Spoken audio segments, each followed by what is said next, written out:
जीवन का सबसे बड़ा पुण्य। एक गांव में एक बहुत गरीब सेठ रहता था, जो कि किसी जमाने में बहुत बड़ा धनवान था।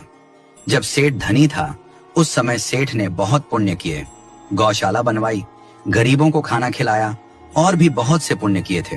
लेकिन जैसे जैसे समय गुजरा, सेठ निर्धन हो गया। एक समय ऐसा आया कि राजा ने ऐलान किया कि यदि किसी व्यक्ति ने कोई पुण्य किए हैं तो वह अपने पुण्य बताए और उनके फल के रूप में जो भी चाहे वह ले जाए। ये बात जब सेठानी ने सुनी तो उसने सेठ से कहा, हमने तो बहुत पुण्य किए हैं, तुम राजा के पास जाओ और अपने पुण्य बताकर जो भी फल मिले वह ले आओ। सेठ इस बात के लिए सहमत हो गया और दूसरे दिन राजा के महल जाने के लिए तैयार हो गया। जब सेठ महल जाने लगा तो सेठानी ने सेठ के लिए 4 रोटियां बनाकर बांध दी और कहा, रास्ते में जब भूख लगे तो रोटियां खा लेना। सेठ राजा के महल को रवाना हो गया। गर्मी का समय था, दोपहर हो गई। सेठ ने सोचा, सामने कुंड भी है और वृक्ष की छाया भी, क्यों ना बैठकर थोड़ा आराम कर लूं और रोटी भी खा लूं। सेठ वृक्ष के नीचे रोटियां रखकर पानी से हाथ मुंह धोने लगा। तभी वहां एक कुतिया अपने 4-5 छोटे छोटे बच्चों के साथ आ गई और सेठ के सामने प्रेम से दुम हिलाने लगी। कुतिया को देखकर सेठ को दया आ गई। उसने 2 रोटियां निकालकर कुतिया की ओर डाल दी।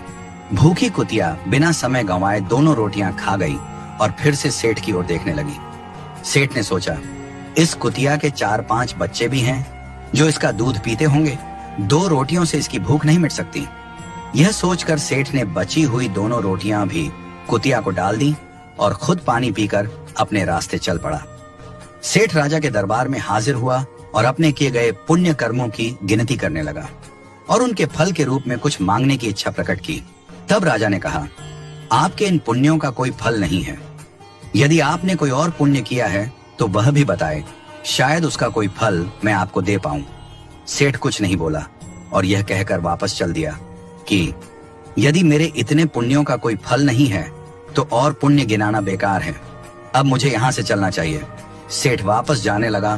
तभी राजा ने सेठ को आवाज लगाई, सेठ जी, आपने एक पुण्य कल भी किया था, वह तो आपने बताया ही नहीं।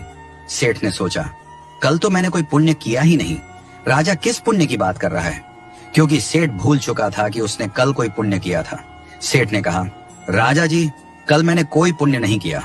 राजा ने उत्तर दिया, कल तुमने एक कुतिया को 4 रोटियां खिलाई और तुम उस पुण्य कर्म को भूल गए।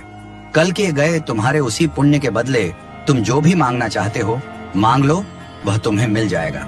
सेठ ने आश्चर्य से पूछा, राजा जी, ऐसा क्यों? मेरे द्वारा किए गए पिछले सभी पुण्य कर्मों का कोई मूल्य नहीं है और केवल एक कुतिया को खिलाई गई 4 रोटियों का इतना बड़ा मोल क्यों? राजा ने उत्तर दिया, हे सेठ, जो पुण्य करके तुमने याद रखे और गिन गिन कर लोगों को सुना दिए, वे सब बेकार हैं, क्योंकि उनमें अहंकार बोल रहा है कि यह मैंने किया, इसीलिए वे सब पुण्य व्यर्थ हैं। लेकिन जो सेवा तुमने कल बिना किसी स्वार्थ के दया और प्रेम से की, वह तुम्हारी सबसे बड़ी सेवा थी। उसके बदले यदि तुम मेरा सारा राज्य भी मांग लो तो वह भी बहुत कम होगा। दान देने के लिए, ज्ञान लेने के लिए और अभिमान त्यागने के लिए ही श्रेष्ठ है।